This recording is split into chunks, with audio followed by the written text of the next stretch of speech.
Queridos amigos, bienvenidos una vez más. El Instituto Nacional de Desarrollo Jurídico agradece su presencia en el programa Más que Leyes, Educando la Conciencia. Y como todos los martes, queridos amigos, les hemos venido presumiendo que incluso ya en las mañaneras y en otros programas ya también hacen martes de salud, hablando sobre los temas de salud que en nuestro México acontecen y en el mundo también. Sobre todo ahorita que estamos a las puertas, muchos medios casi sugieren de una pandemia mundial, entonces hay que ver cómo nos toca y cómo viene. Hoy tenemos con nosotros a uno de los CEOs de Médico Legal, como siempre en estos martes de Salud y Justicia, el licenciado Enrique García Bucio. Hoy vamos a hablar de retos, los nuevos retos y las perspectivas para los prestadores de servicios de salud de acuerdo con los nuevos criterios de la Corte. Vamos a ver qué pasa, qué está sucediendo en nuestro México, porque por ahí, y si somos honestos, pareciera que no hay equidad en cuanto al trato que se le da a los médicos o a los pacientes. Hablando de derechos humanos, vamos a ahondar mucho, vamos a desmenuzar este tema y por favor, si tienen algún cuestionamiento al respecto, les pedimos que nos lo dejen aquí en las redes sociales para contestárselos en el momento. Bienvenido, licenciado, de verdad, muchas gracias. Médico Legal cada martes con nosotros. Muchas gracias, Delia, agradecemos la oportunidad que nos dan de platicar aquí con ustedes, exponer nuestras inquietudes, nuestro sentir y sobre todo actualizar este tema en donde como nosotros nos dedicamos a la defensa de médicos y hospitales, pues es importante esclarecer y tener muy presente cómo se están dando los avances en la Corte respecto del tratamiento de este tipo de casos que se están ventilando día con día, ¿no? Hay nuevos criterios, nuevas formas de hacer justicia respecto a este tema. Sabemos que es un tema relativamente nuevo, se pudiera decir, si tomamos en consideración la historia, el derecho médico, la defensa de los médicos como tal.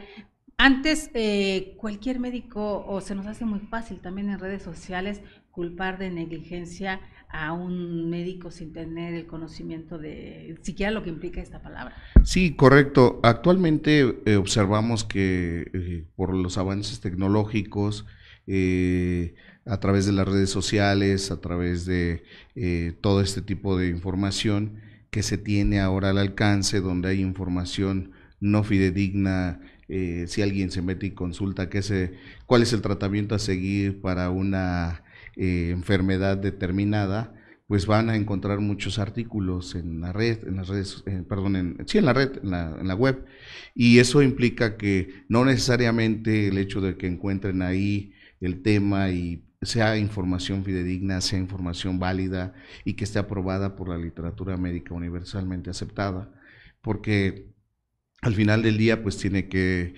ser información o literatura indexada, que esté aprobada, etcétera, científicamente, para poder encontrar cuál es el tratamiento a seguir. Ahora, entendemos que si no somos, nosotros tampoco somos médicos, somos abogados, al final del día no podemos entender muchos términos como pacientes tampoco, que pueden resultar extraños y que al final del día no significa que lo que encontremos en la red es la verdad absoluta.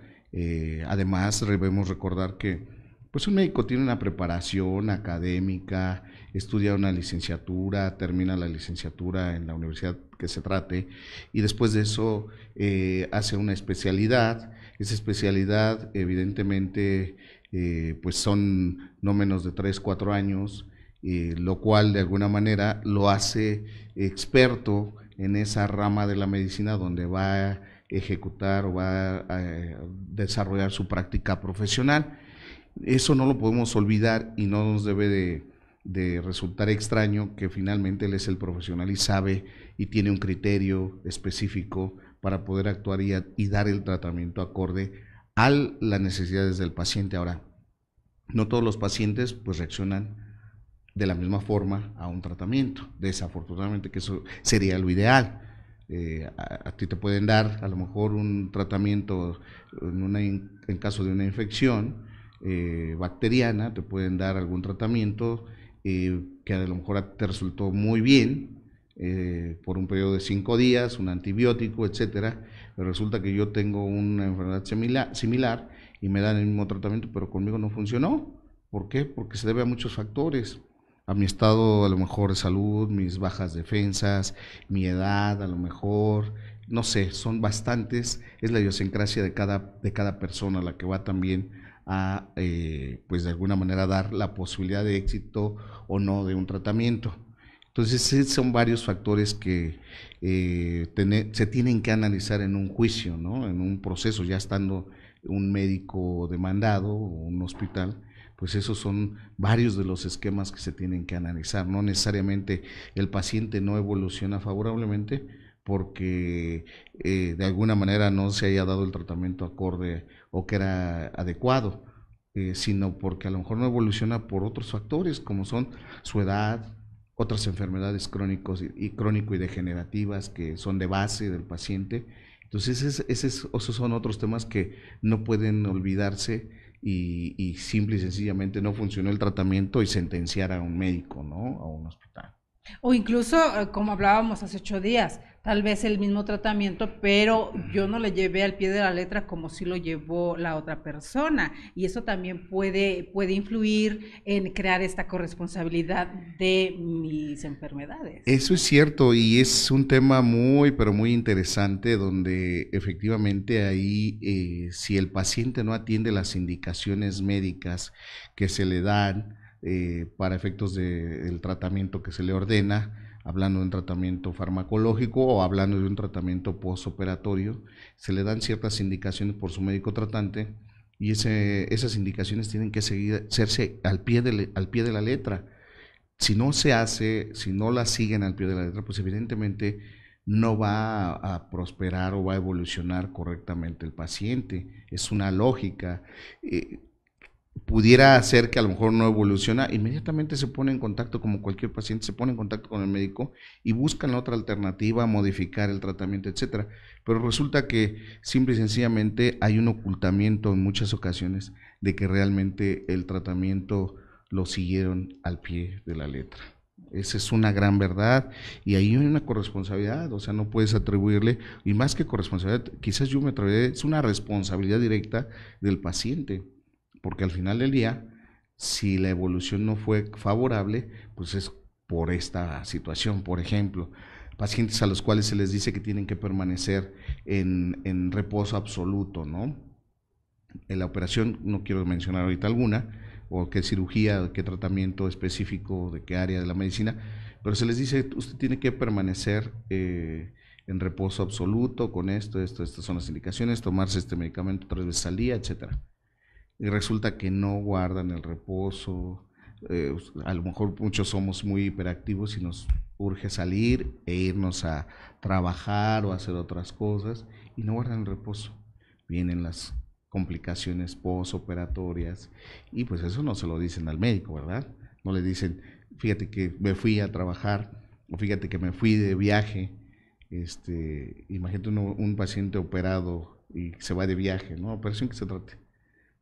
Y se va de viaje, a lo mejor dice, pues es que fui nada más, hemos tenido casos donde dicen, no, es que nada más fui a 2 horas de la Ciudad de México, a 1 hora, ¿no? Pues es que o sea, la indicación es reposo absoluto, o sea, no puedes salir. Es la parte donde entendemos que la Corte ha tenido que venir a fijar estos criterios, ha tenido que venir a resolver situaciones que pudiéramos haber evitado, porque ya para llegar a un juicio y poder esclarecer un caso como este, pues se necesita que llegar a periciales y demás, cuando también se habla de mucho tiempo, de gastos, y no nada más gastos de el acusado y el acusador, sino también lo que gasta todo el Estado, porque digo, utilizar los servicios de jueces, de magistrados, de tribunales y demás, pues todo eso cuesta, y solamente por querer sacar algún beneficio, ahí donde también entra lo que se llama conciencia o la ética personal. Sí, evidentemente hemos visto que actualmente ha crecido el número de casos de esta naturaleza exponencialmente porque buscan obtener unas cantidades de dinero como efectos de reparación del daño y reitero, en la gran mayoría de los casos pues no tienen razón, son evidentemente demandas que no tienen un sustento médico, jurídico, etcétera.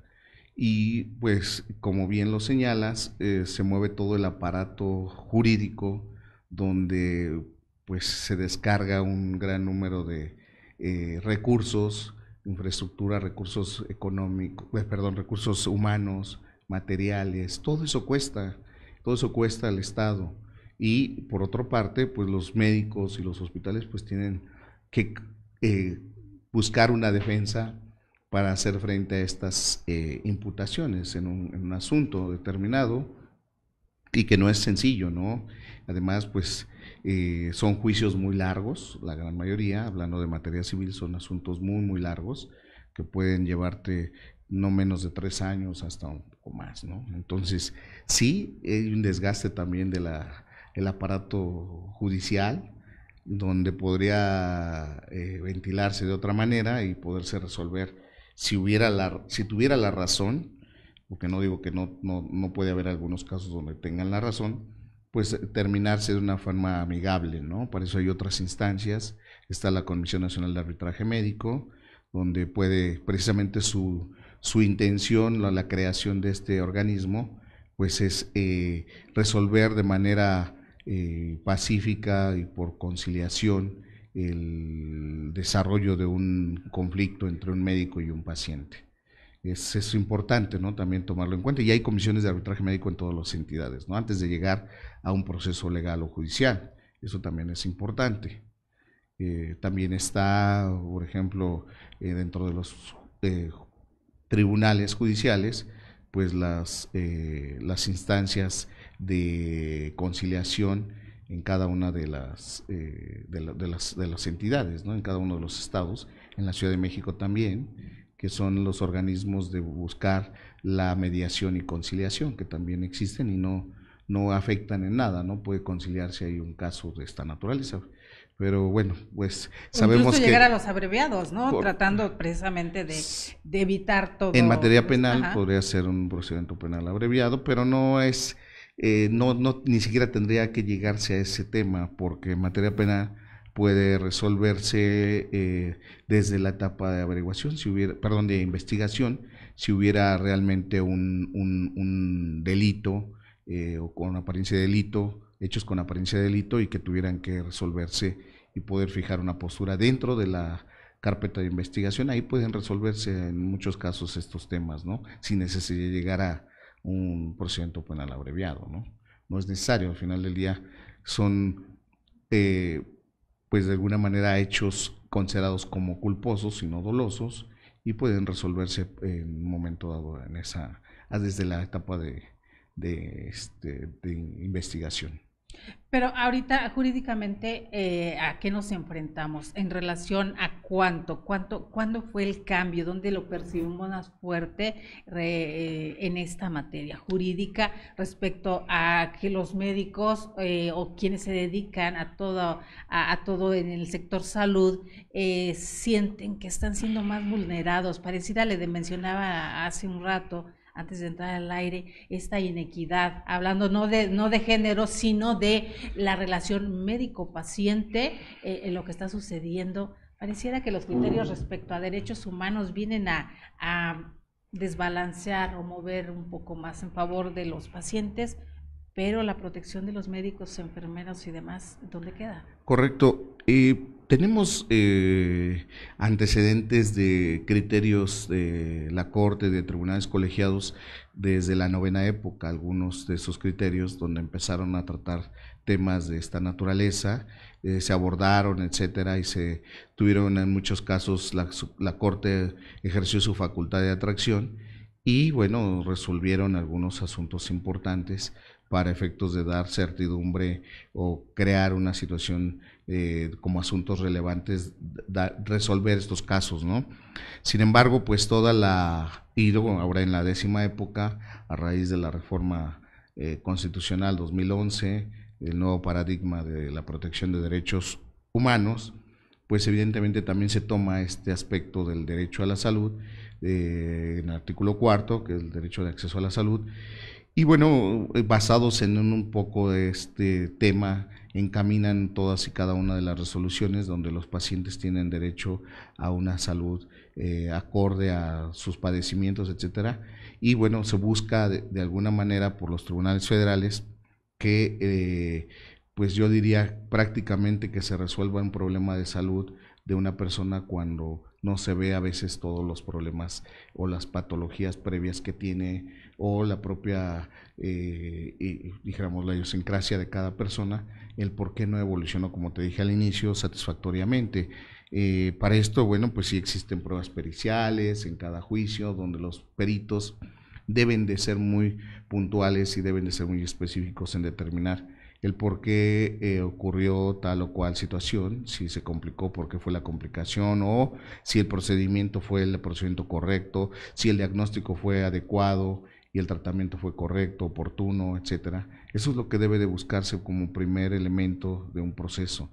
Y pasando de ese momento, lo que se busca es establecer si el tratamiento que se le dio al paciente fue de alguna manera correcto y si las complicaciones se presentaron son de alguna manera complicaciones propias o inherentes al procedimiento que se le realizó, ¿no?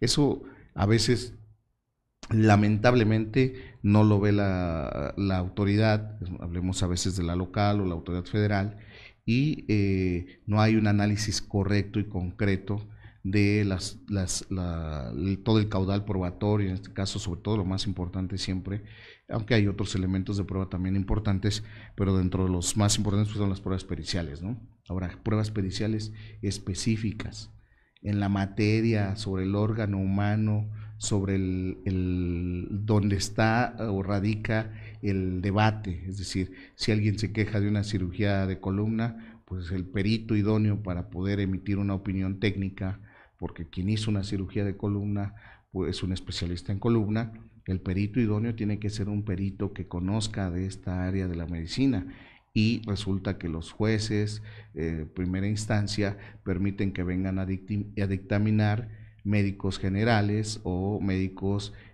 especialistas en medicina legal y forense. Yo no puedo decir que no tengan conocimiento, pero tampoco tienen la expertise para poder emitir un juicio o una opinión técnica en ese caso en concreto.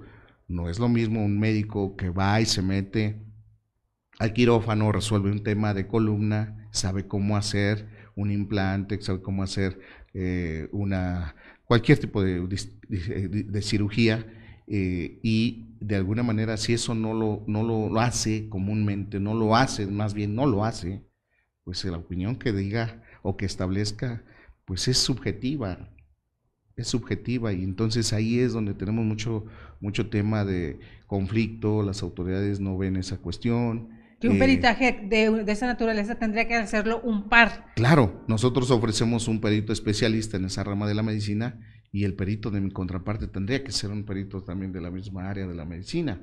Y no, el juzgado permite en muchos casos que el perito de la contraria sea cualquier otro menos especialista en medicina y en el área, es decir, especialista en ortopedia o lo que sea, ¿no? Donde se trate el juicio. Eso es muy delicado porque después resuelven con peritajes donde les llamó más la atención un argumento inválido de un perito que no es experto. Entonces llega a los tribunales federales y ya entonces a veces se ordena reponer el procedimiento. Ya se vicia. Ya estamos viciados, claro. ya no tenemos un proceso muy ordenado y sobre todo a veces se regresa a otra instancia a que se resuelva este tema de este vicio o esta falta de cuidado de la autoridad por un juez federal que ve ese problema en la resolución o ve esas situaciones de violaciones procesales y resulta que le repone el procedimiento a mi contraparte, ¿no?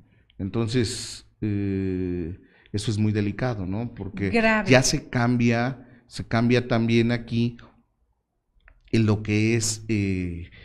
porque también existe un criterio de la Corte, que esos son los criterios que te digo que van es como que muy en contra de los... Que tendríamos que subrayar. Sí, sí, claro, de los propios prestadores de servicios de salud, donde hay un criterio de reversión de la carga de la prueba.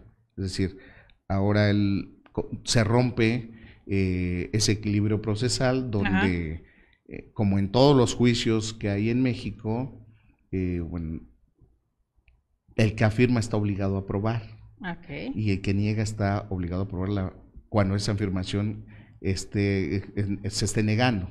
Entonces, hoy eso en materia de este tipo de juicios cambia. Hoy no. Hoy el paciente de alguna manera hace una afirmación de que le causaron una afectación en su salud y que por A, B o C. Y le quitan esa carga de la prueba y que el que tiene la obligación de probar es el médico o el hospital. Es decir, lo comprometen a hacer un ejercicio más en el proceso civil para efectos de acreditar, o sea, yo tengo que su buena práctica médica. Sí, tengo que probar que actúe bien. Su buena práctica, así se dice. Wow. Se le obliga a que acredite su buena práctica médica. Y utilizó la Corte unos principios que se llaman facilidad y proximidad de la prueba, porque tiene a su alcance los elementos el médico, se dice aparentemente en esta tesis, que porque tiene a su alcance varios elementos, como son la especialidad para que se pueda defender, porque va a tener a su alcance un expediente clínico, porque va a tener a su alcance literatura, etcétera. O sea, dicen que lo puede manipular todo. No, que tiene a su alcance para poderse defender adecuadamente, que él sabe, conoce perfectamente el tema. Sí, pero mi contraparte tiene no menos de 2 años para ejercitar su acción en temas de prescripción, y que bueno, ahí hay unos temas también de que si la prescripción opera o no opera en 2 años. Nosotros decimos que sí opera, o hay criterios que dicen que no, pero bueno. ¿Tiene cuando de menos, cada caso en particular? Sí, claro, depende de cada caso, pero tiene cuando menos 2 años, hablando de prescripción, tiene cuando menos 2 años para estructurar su caso, para buscar a los peritos que después viene y presenta, para poder obtener, falla, ¿no? Perdón, para poder, cuando esa tesis nace, fue antes de que, por ejemplo, se diera tanta difusión a Instituto Nacional de Acceso a la Información Pública, el INAI. ¿Por qué? Porque decían que no tenían acceso a su expediente clínico, de acuerdo con la norma oficial mexicana del expediente clínico. Entonces se hizo a través también de criterios de la Corte y del INAI una consideración jurídico-legal, donde establecieron precisamente que como criterio que el paciente o el familiar que acreditara realmente esa situación podría tener acceso a su expediente clínico. Entonces, ya de entrada pueden tener acceso a su expediente clínico. Por tanto, esta tesis de que no tienen los elementos a su alcance, pues sí los tienen. Y tienen la posibilidad de también tener un perito antes de que inicien un juicio. Es decir, hoy en día, esta tesis para mí es una tesis que está de alguna manera superada por la realidad jurídica que hoy impera. Entonces no podemos permitir que también se cambie esa situación, porque también, así como los derechos humanos del paciente, también el médico tiene un derecho humano a que se le permita defenderse adecuadamente y que no se le impongan más cargas que no debe de tener, ¿sí? Entonces, bueno, es un tema muy interesante en materia de discusión. En materia de prueba es muy importante, ¿no? Y así criterios como este, pues hay otros, ¿no? De alguna manera interesantes e importantes. La falla garrafal que pudiéramos observar ya escuchando el tema más a fondo, con un análisis más profundo, es o sea, el permitir que un peritaje de algo especializado lo lleve a cabo un médico general, pues es una falla tremenda por parte y el desconocimiento de quien está en el poder judicial, ¿no? Yo lo percibo, yo como ciudadano de pie lo percibo así, o sea, ¿cómo voy a poder a un, pues no es principiante, pero si no tiene una especialidad, a dictaminar sobre algo tan específico? Ahí es una falla tremenda y donde pudiera tal vez tal vez la víctima llevaba, en este caso, o el acusador llevaba desde ganar y con una situación de estas se revierte todo su Ah, caso. bueno, también eso es importante, ¿no? Porque a veces pudiera ser lo que tú comentas, puede darse un caso de esa forma, ¿no? Que tenía todos los elementos, pero como no tuvo un peritaje o no tuvo un perito, no nombró, no tuvo esa, o no es tema Ajá. del paciente, del que está reclamando, del actor, ese tema tan específico, tan de técnica jurídica, Sí, es un tema del abogado así es. que lo representa. Entonces, si el abogado que lo representa no ofertó la prueba idónea y pertinente para su asunto, pues evidentemente puede ocurrir lo que tú estás diciendo. Podría tener un caso realmente, pero por no hacerlo de forma correcta, pues no tuvo éxito, ¿no? Llegado a lo mejor en alguna instancia superior, pues podemos, eh, si en primera instancia es favorable a ellos, en una instancia superior podemos revertirlo. Hay que tomar en cuenta que eso es lo que busca digo, pensando en la Corte, en el ministro presidente, ¿qué es lo que buscan, no? Darle legalidad a los procesos, que evitar la situación de que sean viciados, y bueno, pues esperemos que así sea, no crear una situación de vulnerabilidad total y absoluta para el paciente, cuando comento ahorita que estamos en igualdad de circunstancias por los dos criterios que acabo de comentar, y porque tienen también ellos la posibilidad de atender y buscar una buena defensa, y de alguna manera también los mismos peritajes que van a tener que ofertar en el momento del desarrollo del juicio, pues los pueden tener no menos de 2 años antes, ¿no? Antes de plantear su demanda. Pero bueno, eso es otro tema, ¿no? El tema también muy interesante es el que obliga a los médicos a actuar de manera diferente, porque hemos hablado un poco aquí en este programa también de la medicina defensiva, que ya algunos la conocerán y que no todos los médicos la aceptan ejercer, pero sabemos que un porcentaje muy amplio la ejerce precisamente por las situaciones que vienen ocurriendo. ¿Cómo llegar a pudiera llegar a pasar lo que en Estados Unidos, que hay ciertos estados donde hay ciertas prácticas que no las realizo simplemente porque la normativa jurídica de ese estado es muy estricta y prefiero no meterme en una problemática? ¿Pudiera llegar a ocurrir eso en nuestro país? Pues mira, puede llegar a ocurrir eso y que a lo mejor se incrementen los servicios médicos privados más, de por sí no son eh, del todo baratos, ¿no? Todos los que tenemos un seguro de gastos médicos sabemos de lo que estamos hablando, y que si no lo tuviéramos también sabemos de lo que nos podemos enfrentar en una Así es. atención médica privada, porque bueno, pues todo eso implica la infraestructura, todo lo que tiene un hospital para poder dar el servicio, pues evidentemente cuesta y se cobra como debe de ser. Entonces, si esto continúa de esta manera, donde nuestro Poder Judicial Federal no observe esta situación, pues los prestadores de servicios de salud van a incrementar sus costos, porque van adquiriendo un riesgo más alto bajo este tipo de criterios que se están dando.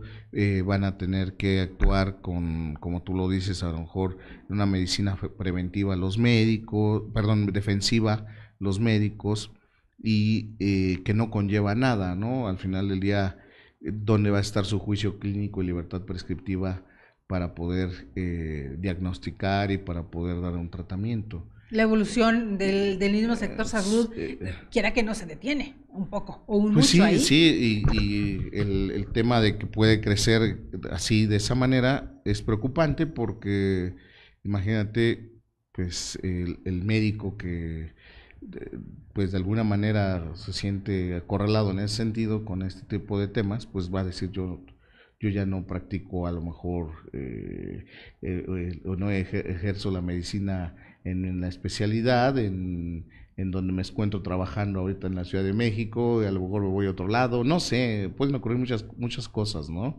Que no darían una buena señal para que nuestro país evolucione satisfactoriamente.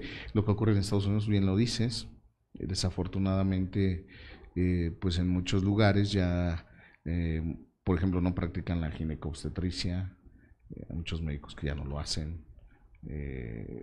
Entonces, ¿por qué? Porque hay muchos casos, muchas demandas millonarias, etcétera. Entonces no podemos llegar a esos extremos porque al final del día va en perjuicio de nuestra evolución en materia sanitaria, ¿no? Y que también incide mucho, y creo que ese tema no lo han tocado como debiera ahorita con la creación del INSABI, y que ciertos que número de gobernadores no se quería unir. De repente vimos que siempre sí se iban a unir, y de repente yo escucho en la mañana a los representantes de partidos diciendo no nos unimos, solamente se hizo un convenio. Y entonces de repente nos preguntamos nosotros como ciudadanos, yo, Delia Linares, bueno, a ver, ¿cómo que un convenio específico para los gobernadores del PAN para unirse al INSABI, pero no están unidos porque entonces hicimos un trato bajo el agua? O sea, ¿cómo? A final de cuentas, los médicos o que presten su servicio para el sector salud en ese estado van a estar sujetos a ciertos parámetros, van a ser los mismos que para los otros. Si algo sucede, creo que no se han puesto a pensar todo lo que conlleva, todo lo que jurídicamente se puede desgranar en esta situación. Pareciera que lo ven más en el tema político, porque incluso yo vi por ahí a un representante del PRI, de Yunes, por cierto, querido, la verdad yo dije, es no tener vergüenza cuando estaban hablando de cómo es posible que niños con cáncer estén sin tratamiento ahorita, y yo casi, si yo hubiera estado enfrente de él, le hubiera dicho, señor, pues es preferible solventar primero la situación de ver qué se va a realizar, en vez de que les inyecten agua y les digan que era quimioterapia, ¿no? Digo, se necesita tener muy poca vergüenza. Yo lo digo porque estoy indignada respecto a lo que vi, pero a lo que me refiero jurídicamente es que pareciera que no se tiene plena conciencia de que incluso con algo como el INSABI pueda desgranarse en materia jurídica en el país, porque no se puede balcanizar de esa manera el sector salud. ¿O cómo lo ve usted como en su experiencia? Es un tema, la cuestión del INSABI, como lo comentamos ya en otra plática, donde quizás no se analizó, no fue prevista todas esas situaciones donde la gratuidad y la universalidad, cómo iba a operar, si lo iban a hacer paulatinamente, todas esas dudas y toda esa incertidumbre en los pacientes, pues ha traído como consecuencia manifestaciones, inconformidades, etcétera, y que pues también están en su derecho, con todo respeto, por una situación donde no se previó ese tema, ¿no? Y como botín político, porque también lo vemos ahí en esta rebatinga. Pero bueno, la intención, como puede ser muy buena, de dar la gratuidad y universalidad, pero finalmente no tiene los recursos o no los ha destinado. Hoy señaló, al parecer, el presidente que se destinaban a partir de hoy tantos recursos, etcétera, y que bueno, ya a partir de hoy los institutos progresivamente no iban a cobrar ya los servicios que iban los institutos de salud pública federal, los servicios que prestarían, ¿no? a sus pacientes.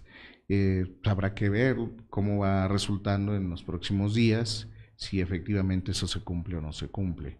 Y es un tema muy delicado, insisto. Ahora, tú como paciente, ¿qué es lo que vas a buscar?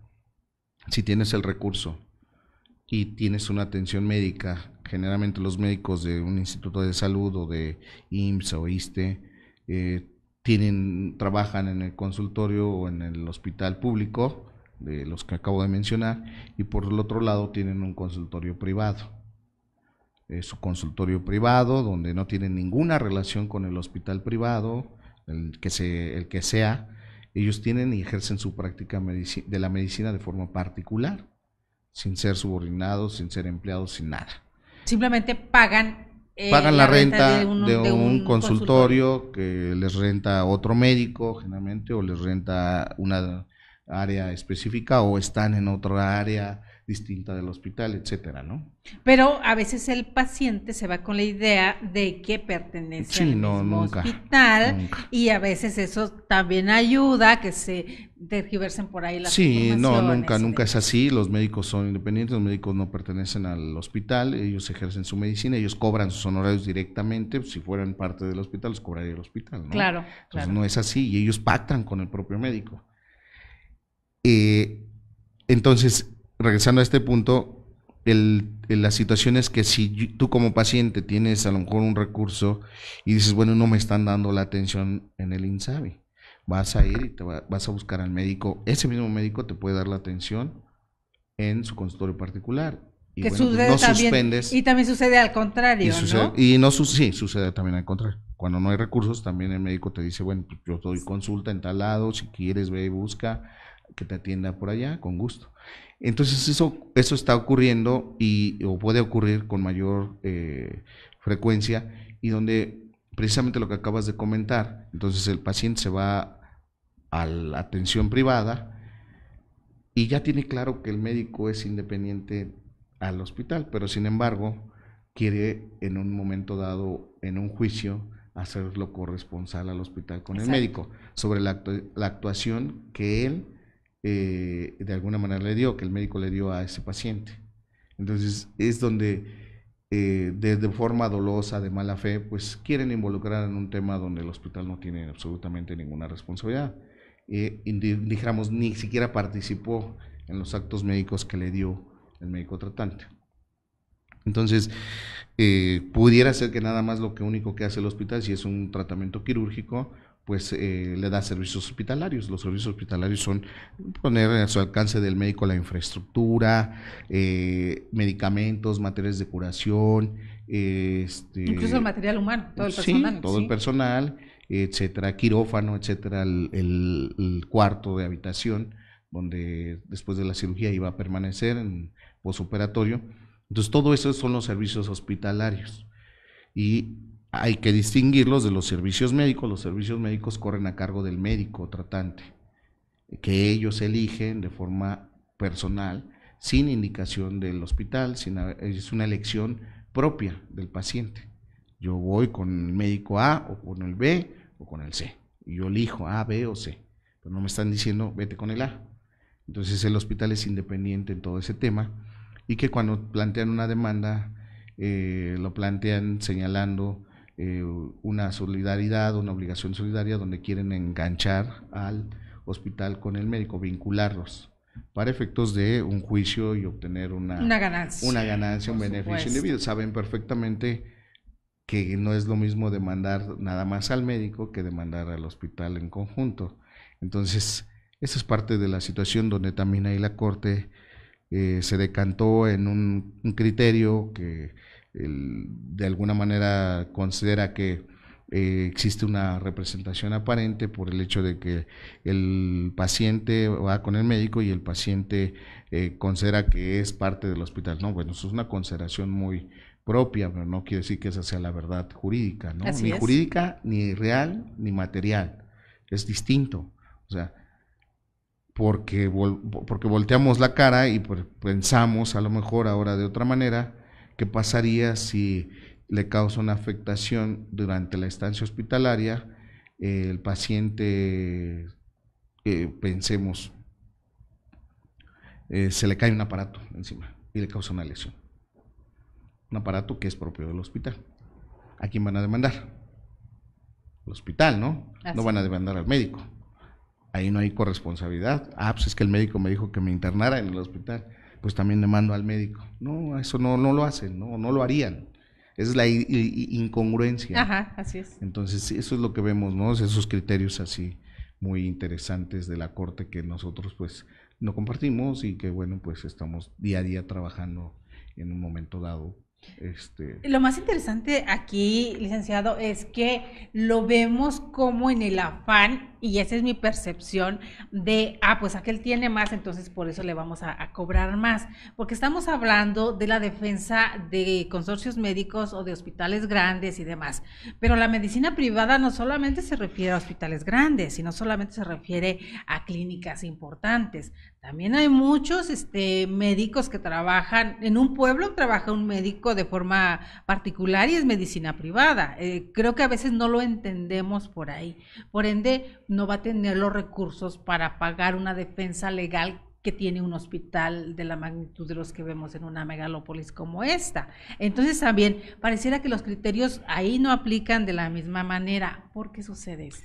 Pues yo te diría que efectivamente ven en un momento dado la situación de un hospital que puede ser muy grande y bueno, pues ahí se le aplicó todo el rigor. Así es. En un momento dado en una resolución. Pero si hablemos de una situación de un hospital pequeño, pues no, a lo mejor la resolución no es tan fuerte, pero eso obedece a una situación que tiene un sentido. El artículo 1916 del Código Civil señala con claridad que la reparación del daño moral, hablando de la reparación del daño moral, debe de fijarse en función a la capacidad económica de quien causa el daño. Y el mismo artículo señala que también obedecería a la capacidad económica de quien lo resiente. Sin embargo, ese tema ya fue superado por la Corte. Dice, no importa la capacidad económica de quien sufrió el daño. Lo importante aquí es quién causó el daño, la capacidad económica de quien causó el daño. Entonces, sí pudiera pasar incongruente, pero sí está dispuesto en el ordenamiento legal, que es el Código Civil, donde señala que debe de fijarse el quantum debe ser en función a la capacidad económica de quien causa el daño. Entonces sí, evidentemente nos podemos encontrar que puede resultar una resolución muy agresiva desde el punto de vista económico para un hospital grande, que comparado con un pequeño, a lo mejor la sentencia o como si la justicia fuera diferente. Como si la justicia fuera diferente. Entonces, bueno, pues ahí es donde está. Ahora, tampoco queda libre juicio del juzgador.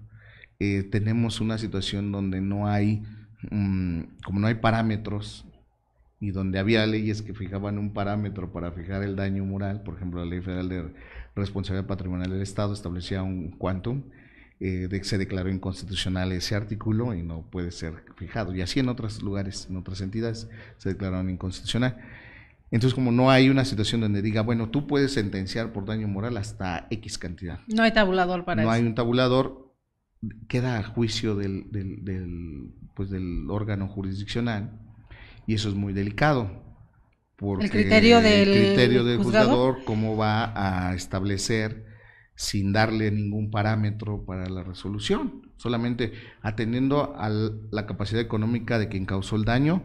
Y le dicen por ahí también de forma, en los criterios de la Corte, y atendiendo a la gravedad del daño causado.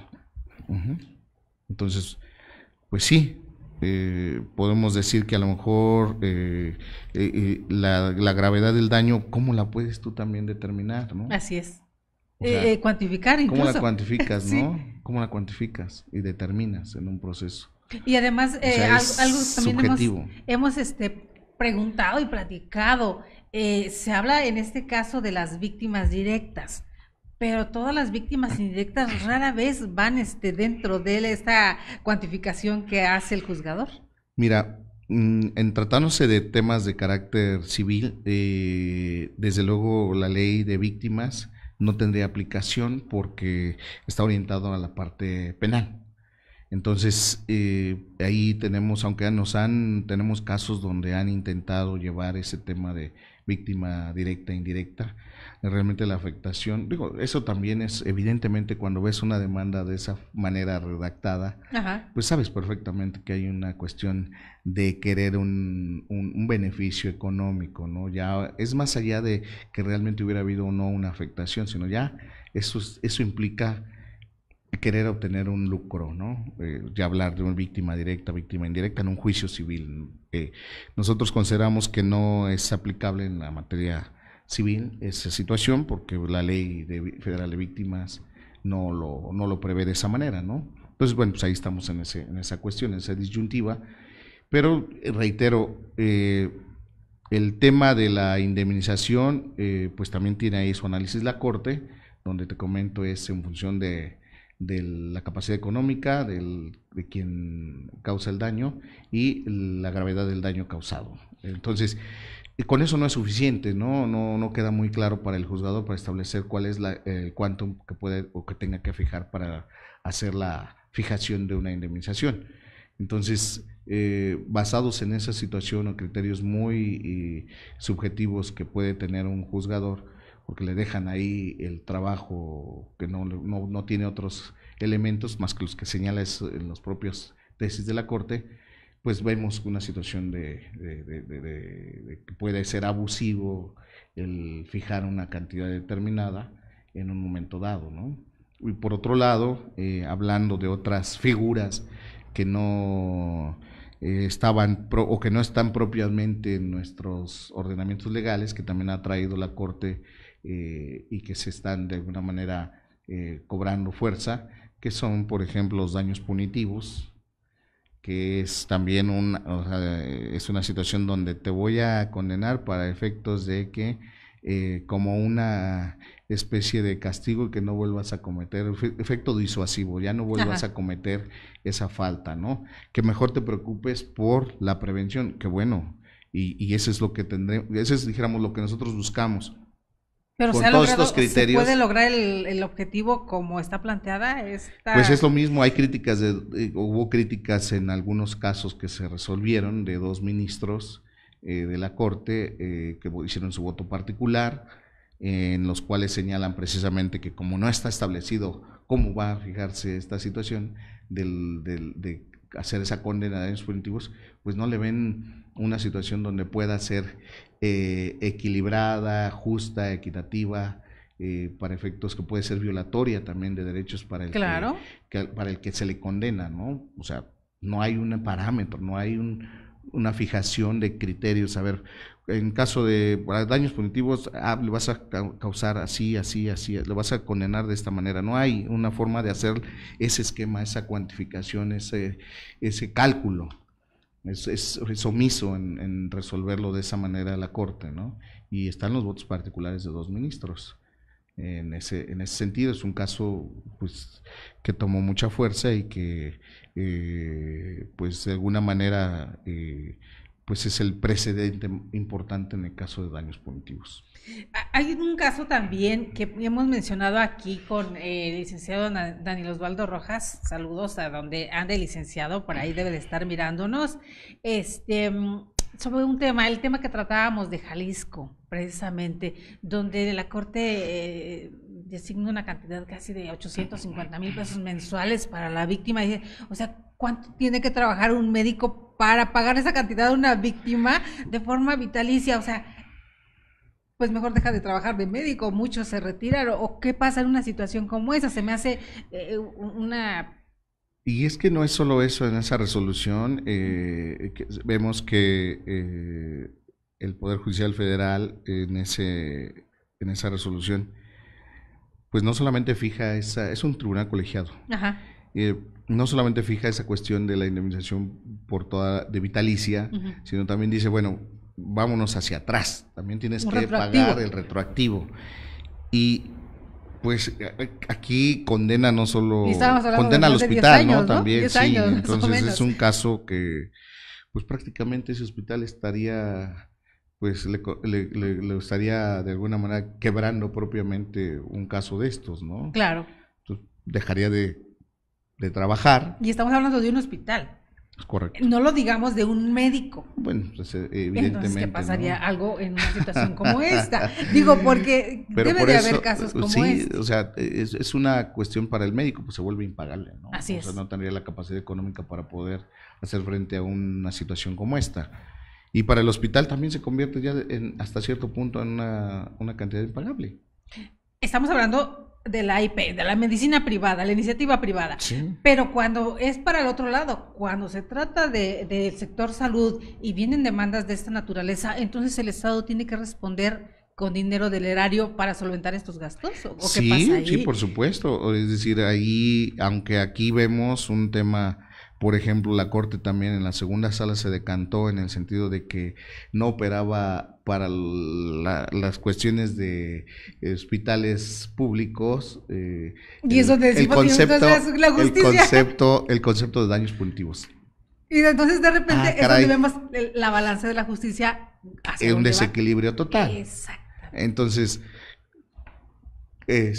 para los hospitales privados sí, pero para los hospitales públicos no. Y entonces yo le puedo decir, el mismo médico que opera en el hospital privado también da consulta en aquel, y entonces, ¿qué está pasando ahí? Porque sabemos de muchos médicos que trabajan así, lo hemos visto, conocemos algunos que dicen, bueno, cobro mucho acá, doy consulta ya, mejor ve allá, porque yo entiendo que necesitas mis servicios, no los puedes pagar porque no puedes pagar el tabulador que manejan acá, pero en el sector público y yo te doy todo el servicio exactamente igual.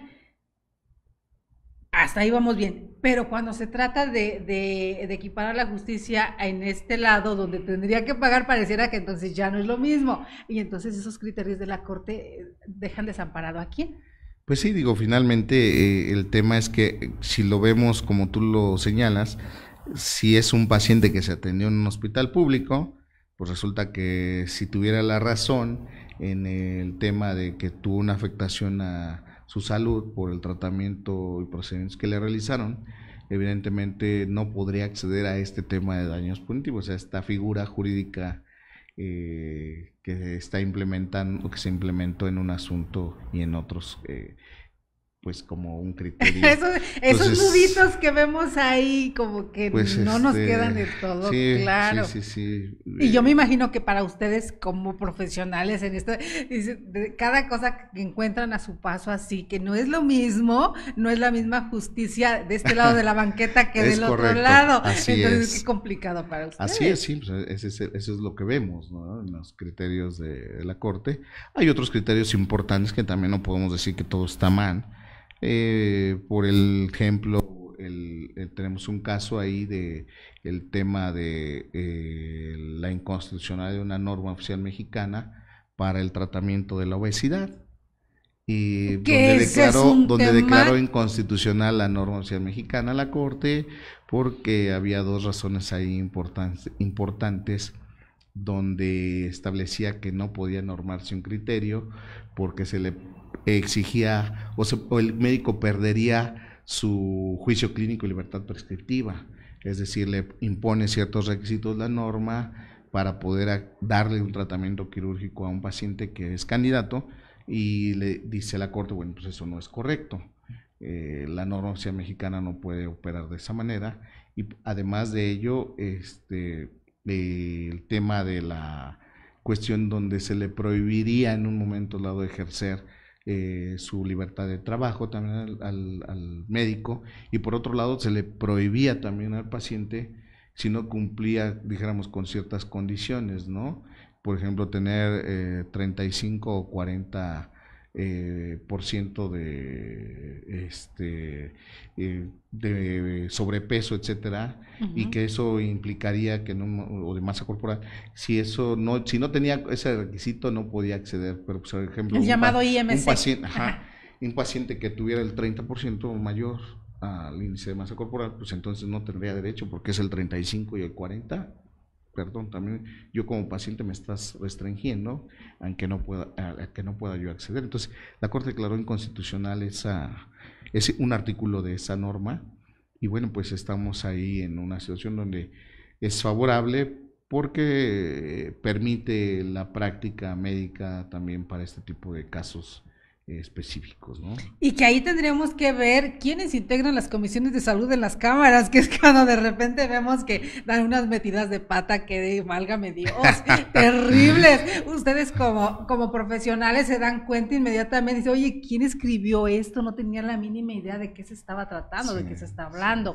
De ahí la importancia de quienes integran la comisión, y que si no tienen el conocimiento, tengan la autocrítica para decir, necesitamos asesores importantes que nos ayuden. Pues se supone que tienen asesores, ¿no? Hasta cierto punto el Poder Legislativo en cada en cada área. comisión, sí, cuenta con sus asesores para poder dar de alguna manera o emitir sus argumentos en un momento dado en la promulgación de una iniciativa, ¿no? mientras no lleven O en una asesores como norma, llevan a los de etcétera. periciales, que no es el que idóneo, Si vamos por pudiera, ese camino. porque también eso les gusta mucho ahí en las cámaras, Entonces, jugar a la política. viendo toda esta situación, Sí. Elia, pues evidentemente todos los criterios que tenemos y que pueden ser muchos en contra, nos damos cuenta que el trabajo de los hospitales y de los médicos pues tiene que ir encaminado a la protección de sus derechos Ajá. también, y bueno, buscando en un momento dado la prevención, ¿no? Blindarse un poco más en muchos aspectos para efectos de contrarrestar todos estos criterios establecidos por la Corte, ¿no? Nosotros trabajamos arduamente con los hospitales, donde proponemos, sugerimos, tenemos que hacer esto, implementar esto por aquí, por acá, para un poquito trabajar en el tema de prevención, sin que eso implique que no puedan ser demandados, ¿no? Así es. Pero bueno, ya demandados, no coartar la acción de la evidentemente, justicia, pues sí, tampoco sí, se trata sí, de no, eso. no, desde luego, no. Todo el mundo tiene derecho a ejercer y a acudir ante una instancia legal cuando crea afectados sus derechos. Eso es válido, desde luego, ¿no? Nadie se le va a quitar ese o prohibir esa situación. La ley, ninguna ley puede prohibir. Pero de acuerdo a los criterios últimos de los que hemos hablado, ¿usted hasta qué grado siente hay más vulnerabilidad para el sector médico ahorita, en este tiempo? Pues yo te diría que sí hay vulnerabilidad, no total y absoluta, pero sí hay una vulnerabilidad. Los médicos, evidentemente, pues hablando de estos temas jurídicos donde se les está llevando a cabo lo que te estoy comentando, la carga de la prueba, la reversión de la carga de la prueba, donde los hospitales a través de esta figura de la representación aparente se ven comprometidos, donde no hay una situación de vínculo, donde no hay una situación donde se les pueda a ellos establecer una responsabilidad, pues digo, esto es preocupante, ¿no? Y al final del día es trabajar en esos aspectos, como te estoy diciendo, en la parte de la prevención, y lo que venimos haciendo. Que sí hay, no es algo sencillo, ni es algo que pueda decirse no pasa nada, estar con toda la tranquilidad. Bueno, sí es un tema importante que afecta o que podría afectar la economía o de alguna manera las finanzas de un médico o de un hospital. En el caso de los pacientes y sobre todo los hipocondríacos y mitómanos que les gusta buscar a consultar a doctor Google para saber de qué puedo acusar a qué, y resulta que sacaron unos memes, no sé si le tocó verlos, abogado, unos memes donde todos los padecimientos, ay, sufro de esto, pasaba un gatito con ojos llorosos, ¿no? Los hipocondríacos que buscan precisamente todos estos síntomas, ay, yo también lo estoy padeciendo con las pandemias y demás. Pero hasta dónde también tendrían que recurrir quienes integran el sector médico, enfermeros y enfermeras y demás especialistas, a buscar un poquito más en la terminología jurídica, adentrarse un poquito más en el derecho, no tanto como estudiar derecho, pero sí buscar un poquito más para tener el conocimiento y saber dónde me puedo defender, sin llegar a la medicina defensiva. Correcto, yo creo que en temas de esta naturaleza donde quisiera un médico, un enfermero, yo sugeriría que cuando menos es un poco conocer la Ley General de Salud, buscarle por el reglamento de prestación de servicios de atención médica, las guías de práctica clínica, y que bueno, digo ahí, hago un paréntesis, las guías de práctica clínica son guías, insisto, son guías, no es una obligatoriedad que los médicos lleven a cabo lo que dice este documento. Sin embargo, si el médico se aparta de lo que señala la guía como una recomendación, significa que lo que él hizo, lo que tiene también un sustento en la literatura, es decir, no es porque él haya querido o porque cambió el criterio para hacer un tratamiento o procedimiento, ¿sí me explicó? Es decir, son guías nada más. Pero hay que observar, entonces Ley General de Salud, los reglamentos de la Ley General de Salud, las guías de práctica clínica, podemos también acudir a las normas oficiales mexicanas, etcétera. Nunca Por está de ejemplo, más. la del expediente clínico, tener un expediente clínico en nuestro consultorio para hablar de los médicos es correcto y es lo que obliga de alguna manera la norma oficial mexicana del expediente clínico. Eso es, ahí sí puedo un poquito, no estoy haciendo medicina defensiva, pero sí estoy conociendo qué ordenamientos legales y ¿Qué terrenos estoy pisando? en materia de sanitaria, pues establecen qué es lo que yo tengo que tener, cuando menos, ¿no? ¿Qué debo de cumplir? La recomendación del asesor jurídico médico en este caso sería esto que nos acaba de mencionar. Y de hecho nosotros, no es promoción, pero nosotros hacemos a los médicos que nos han solicitado una especie de, le llamamos check-up médico-legal, donde revisamos cómo está su documentación y de ahí encontramos a veces algunas cuestiones que les falta o están bien. Las entonces, pequeñas fallas que pudiera haber sí, y que no se las hace notar. y que no son a veces que puedan trascender en el tema de la prestación de servicios, sino puede ser una parte administrativa, nada más, ¿no? No es que te faltó esto, pero esto trasciende en tu práctica médica. No, son cuestiones administrativas, ¿no? Pero que también si la autoridad, en este caso Secretaría de Salud o COFEPRIS, te hace una visita, pues también puedes tener un problema administrativo. Exacto. No del punto de vista de la atención médica. Creo que también no estaría de más comentarles a los queridísimos prestadores de servicio, es buscarle un poquito y tratar de adentrarnos, y no decimos sin llegar a la medicina defensiva, pero sí conocer qué terrenos están pisando. Es como la parte contable, tienen que llevarla al día porque si no hay Lolita está atrás de ellos. Correcto. Es la misma parte, ¿no? Es la parte que les toca a ustedes como asesores jurídicos, médicos, de saber en qué terrenos pasan y el charlas y continuas y demás. ¿Cuál sería la recomendación? ¿Qué tendría que hacer un médico? Dice, a mí me interesa y quiero aprender un poquito más. Hay seminarios, hay cursos, hay talleres. ¿Qué más se les puede ofertar a los médicos o a los prestadores de servicios de salud? Bueno, nosotros hemos participado con algunos colegios o asociaciones médicas donde les damos algunos pláticas, etcétera, donde abordamos estos temas de la práctica, de la responsabilidad, como estás tratándose en el nivel del Poder Judicial, y son útiles, ahí se involucran un poco el otro tema que te estoy comentando también, de el conocimiento de cuando menos las leyes mínimas de materia sanitaria, o en su caso también los check-ups que nosotros ofrecemos para revisar su documentación clínica. Eso es algo en lo que podemos nosotros apoyar y que lo hacemos, que tenemos pues afortunadamente ya muchos años de experiencia en este tipo de temas de la especialidad en medicina, en especialidad en médico legal. O sea, realmente tenemos bastante tiempo con este ejercicio de esta rama del derecho, que no está, si bien es cierto, no aparece como una asignatura. Ajá. Sin embargo existe como tal en otros países, derecho sanitario le llaman, o derecho médico. Y que de repente también aquí está cobrando cada día, vemos el porcentaje en aumento, y por eso les decía, no está de más. Digo, ya aprovechando de la publicidad, queridos amigos, pues acá en el Instituto Nacional de Desarrollo Jurídico se dan diplomados sobre responsabilidad médico-civil, incluso, que entonces nunca está de más aprender y saber.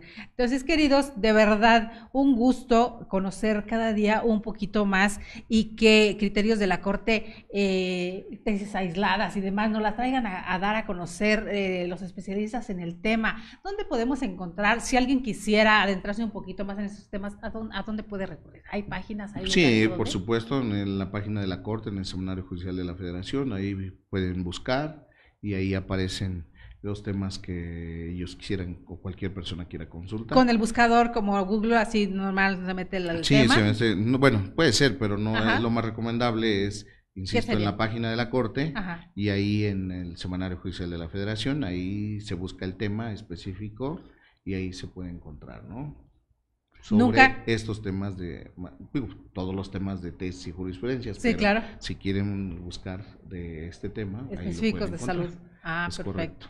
Pues de verdad, muchas gracias, licenciado. Gracias. Hoy estaba muy serio, temas Siempre muy he sido serios que serio. tenemos, temas muy serios que tenemos que tratar. De verdad, muchas gracias, porque aprendiendo de la mano de los que saben, aprendiendo de la mano de ustedes cada martes, Muchas gracias. nos dejan también temas muy interesantes. Como tarea, que siempre dejamos tarea a quienes nos miran.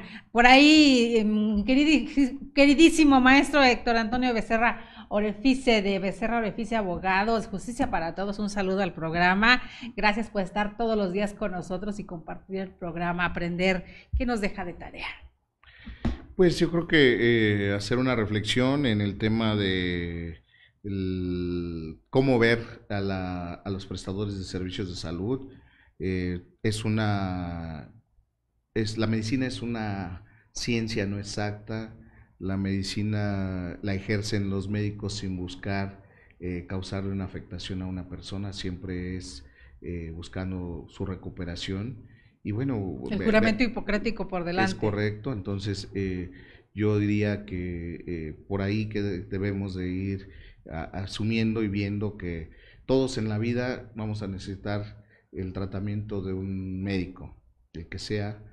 Buscamos siempre el que mejor nos convenga, el que mejor quizás de trato, el especialista que nos llena, dijéramos, el ojo a veces, y que hay una buena relación médico-paciente, ¿no? Que eso es importante.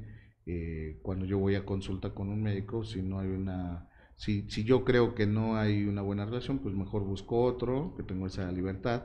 Si me da un diagnóstico, un médico, hablando de otro, si un médico me da un diagnóstico y tengo la posibilidad, y es más, es un derecho, y no solamente en la práctica privada, tengo derecho también en la cuestión de los servicios públicos de una segunda opinión. Por supuesto. Es decir, ya me dieron un diagnóstico y no estoy de acuerdo, no lo comparto, y cuál va a ser el tratamiento, o el diagnóstico sí estoy de acuerdo, pero el tratamiento no me convence, pues voy con otro médico, tanto en la forma privada como en el servicio de salud pública, puedo pedir una segunda opinión. Ahora sí que también en el servicio público, pues quién sabe cuánto tarde esa segunda opinión. Así es, esa es otra cuestión. Eso está ahí. Finalmente yo diría eso, ¿no? Ver al médico como una persona que siempre va a buscar restaurar la salud a una persona, ¿no? Puede haber casos donde haya un error humano, pues sí, y bueno, pues en esos casos habrá que buscar precisamente la mediación o resolverlo de una manera adecuada, ¿no? Sin llegar a causar tampoco una afectación a intereses o cuestiones ahí de naturales. Cuando esto se vuelve una situación económica, eso ya perdió un sentido, ¿no? Y para el otro lado, para quienes nos ven, a los prestadores de servicio, porque tenemos la fortuna de que grupos nos miran en el programa martes a martes, especializados, ahí cuál sería la recomendación, y si necesitaran de su auxilio, su asesoría, ¿quiere dejar su correo, por favor? Con gusto, sí, el correo electrónico son dos correos: egarcia73@icloud.com y egarcia@medicolegal.com.mx.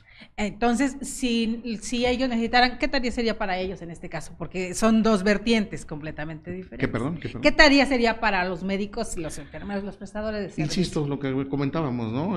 Pueden acercarse también con nosotros, pueden, cuando menos, buscar en la norma oficial del expediente clínico, ahí también señala temas de como las notas de enfermería, etcétera. O sea, ahí hay que observar también ciertos requisitos. Ajá. Entonces está muy claro también y algunos otros ordenamientos legales, como reitero, la Ley General de Salud, el reglamento para la prestación de servicios de atención médica, todos esos son importantes y pueden darles la oportunidad de cuando menos enterarse un poco de cuáles son sus compromisos, cuáles son sus derechos también, como médicos, como enfermeros, ¿no? CONAMED también pueden entrar y ahí hay varias ligas donde también les dicen cuáles son tus derechos como médico, etcétera. Entonces sí hay forma de tener información o acceder a información. Perfecto. Pues queridos amigos, con esto nos despedimos. De verdad, muchas gracias porque estuvieron presentes el día de hoy con nosotros. Los invitamos para el día de mañana miércoles de Criminogénesis. Estará la maestra Rosa Ángela Murcio. Vamos a tener un tema bastante interesante hablando de discriminaciones por género en los procedimientos penales. Creo que es un tema muy apasionante, hablando de criminología y derecho penal, que es a lo que está enfocada la revista Criminogénesis con los especialistas. Soy Delia Linares Alvarado y a nombre del Instituto Nacional de Desarrollo Jurídico, del doctor Anatolio González Emigdio, nuestro rector, y de los que hacemos el programa Más que Leyes, Educando la Conciencia, y de Médico Legal, que martes a martes está con nosotros. Gracias. Hoy uno de los CEOs, ahí está con nosotros el licenciado Enrique García Bucio. Muchas gracias por estar. Muchas gracias a todos y estamos aquí de vuelta. Gracias. Gracias. Hasta mañana.